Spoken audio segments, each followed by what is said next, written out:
Hello everyone, a very good evening to you all. To all my dear friends, to all my dear viewers, and to all my dear students. I am Avinash, an advocate at Supreme Court of India and founder of Chanakya Law Associates, Chanakya Judicial Academy, and Chanakya CLAT classes. Right. Today I am before you all with a very important judgment given by Honorable Supreme Court. Day before yesterday, one judgment coming straight from the courtroom of Supreme Court attracted the eyeballs of each and every citizen of the nation, not only the law student and the lawyers and the judges, grabbed the eyeballs of the all the citizens of the entire country. So what was that?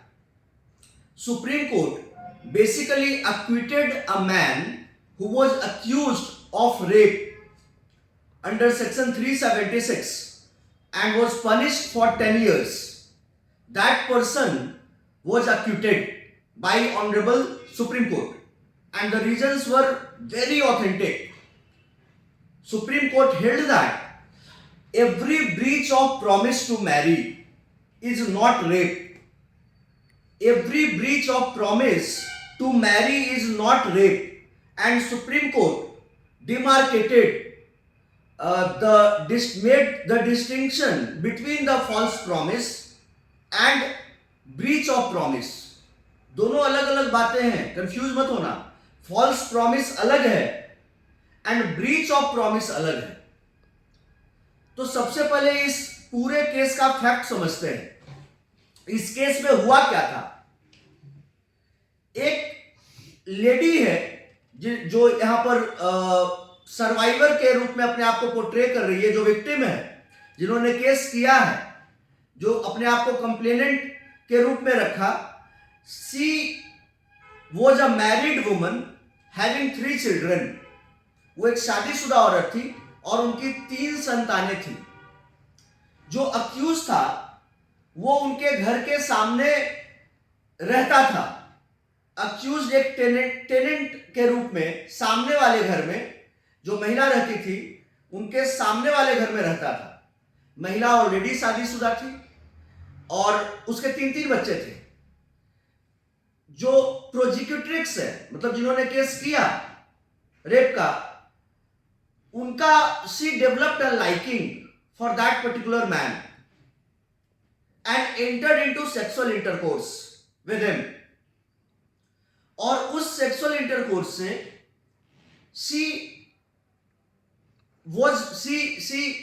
became pregnant. He impregnated her and a child was born out of that relationship, the illicit relationship, right? बच्चा हो गया उन दोनों के बीच जो sexual relationship था उससे 2011 में. 2012 में जो प्रोजिक्यूट्रिक्स है जिन्होंने केस किया, वो उनके घर जाती है, नेटिव प्लेस, मतलब जहां उनका परमानेंट घर है अक्यूज का, वहां पर जाती है. और वहां पर उसको पता चलता है कि अक्यूज तो ऑलरेडी शादीशुदा है. दोनों, ये भी शादीशुदा थी तब सेक्सुअल रिलेशनशिप में एंटर की, लेकिन अक्यूज को पता था कि वो शादीशुदा है. लेकिन यहां पर जो प्रोजिक्यूट्रिक्स है जिसने केस किया, ये जब उसके घर पर जाती है, गांव वाले घर पर जाती है, तो पता चलता है कि ये भी शादीशुदा है. ठीक है, यहां तक आप सब लोग समझ रहे हैं. इसके बाद प्रोजिक्यूट्रिक्स उसके बाद भी उसके साथ सेक्सुअल रिलेशनशिप में कंटिन्यू की. उसके बाद भी वो सेक्सुअल रिलेशनशिप में रही और अपने हस्बैंड से उसने डिवोर्स ले लिया 2014 में. 2014 में डिवोर्स ले लिया और 3 बच्चों को हस्बैंड के साथ ही छोड़ दिया.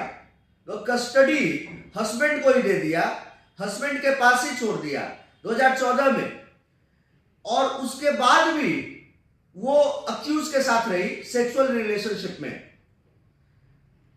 उसके बाद द प्रोजिक्यूट्रिक्स जो केस की है, the prosecutrix launched a complaint on 21 March 2015.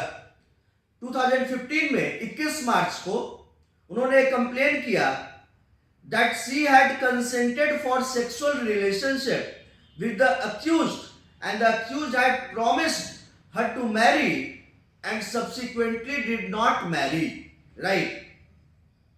उनका कहना यह है कि उन्होंने सेक्सुअल रिलेशनशिप के लिए कंसेंट इसलिए दिया था कि अक्यूज्ड हमसे शादी करेगा और वो शादी नहीं किया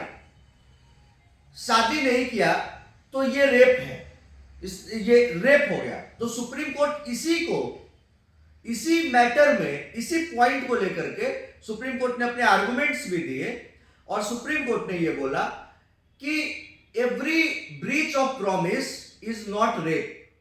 सुप्रीम कोर्ट ने फॉल्स प्रॉमिस और ब्रीच ऑफ प्रॉमिस के थिन लाइन को आउटलाइन किया, थिन लाइन को हाईलाइट किया। फॉल्स प्रॉमिस क्या है? सुप्रीम कोर्ट ने बोला कि फॉल्स प्रॉमिस वो है जहां पर कि अक्यूज शुरू से उसके मन में बस यही था कि I have to satisfy my lust, I have to fulfil my sexual desire. बस अक्यूज का यही मतलब है कि फॉल्स प्रॉमिस का में अक्यूज का यही मतलब है कि मुझे शादी के बारे में एक बार सोचना भी नहीं है, बस मुझे अपने सेक्सुअल डिजायर को फुलफिल करना है, अपने लस्ट को सेटिस्फाई करना है। लेकिन ब्रीच ऑफ प्रॉमिस क्या है? ब्रीच ऑफ प्रॉमिस ये नहीं है। ब्रीच ऑफ प्रॉमिस ये है कि शुरू में प्रॉमिस सही था, बिल्कुल लेजिटिमेट प्रॉमिस था, लेकिन बाद में सिचुएशन कुछ इस तरह का अराइज हुआ जो कि अनफोर्सिन था। अक्यूज सोच नहीं सकता था, देख नहीं सकता था। वो मतलब कि अनप्रेसिडेंटेड सिचुएशन अराइज करता है, अनफोर्सिन सिचुएशन अराइज करता है, जिसमें अक्यूज को लगता है कि हम इससे शादी नहीं कर सकते हैं। तो फॉल्स प्रॉमिस में शुरू से वो गलत है, शुरू से बस उसका बस सेक्सुअल सेटिस्फैक्शन, सेक्सुअल डिजायर पर मोटिव है उसका। लेकिन ब्रीच ऑफ प्रॉमिस में उसका इंटेंशन सही था, but later on he develops, he thinks that situations which are coming, they are unwelcome and I am not forcing these circumstances.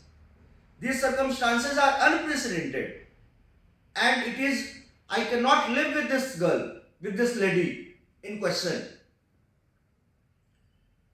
तो ये सुप्रीम कोर्ट ने इस पॉइंट को बड़े ही क्लियर तरीके से बताया और समझाया, और ये भी बताया कि प्रोसिक्यूट्रिक्स खुद एक मैरिड वुमन थी उस समय, और उसके 3 बच्चे थे, हस्बैंड भी था, और सारे मोरालिटी को ताक पर रख करके you entered into sexual relationship with the man and now you are preaching the lessons of morality, और आप उपदेश दे रहे हो नैतिकता की। You are matured enough to and intelligent enough to understand the consequences of your act, the consequences of the moral or immoral quality of your act as you are consenting to, right?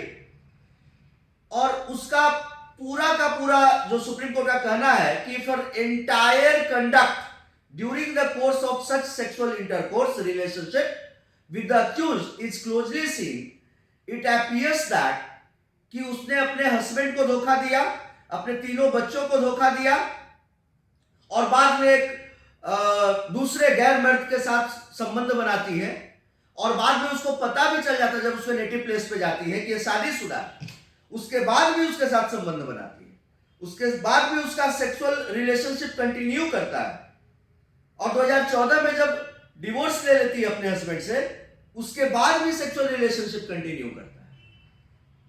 तो इस lady के बारे में क्या ही बोला जाए, ठीक है। तो सुप्रीम कोर्ट ने काफी क्लियरली बोला, the bench therefore set aside the trial court and high court order. Trial court ने 10 साल की सजा दी थी। The bench therefore, supreme court bench, set aside the trial court and high court judgments except the direction for the payment of compensation to the prosecutrix. सजा माफ कर दी, बस कॉम्पनसेशन को रखा कि कॉम्पनसेशन देना है, राइट। कोर्ट के वर्ड्स में बता रहा हूं कि Supreme Court said that it would be a folly to treat each breach of promise to marry as a false promise and to prosecute a person for the offence of rape under section 376 IPC is not right.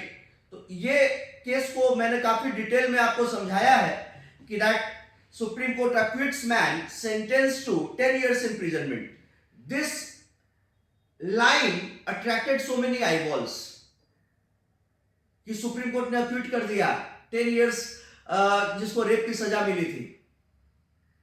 तो लेकिन जब आप इसके fact में जाते हैं, जब ऊपर से देखते तो आपको लगता है ये तो सुप्रीम कोर्ट ने गलत कर दिया होगा या गलत कर दिया, लेकिन जब आप इसके इन डेप्थ में जाते हैं, आप इस केस के फैक्ट्स को समझते हैं और लीगैलिटी पॉइंट को देखते हैं, then you come to the conclusion that what Supreme Court held was a legitimate judgment and was a very logical, rational and valid judgment, right? That every breach of promise to marry is not rape.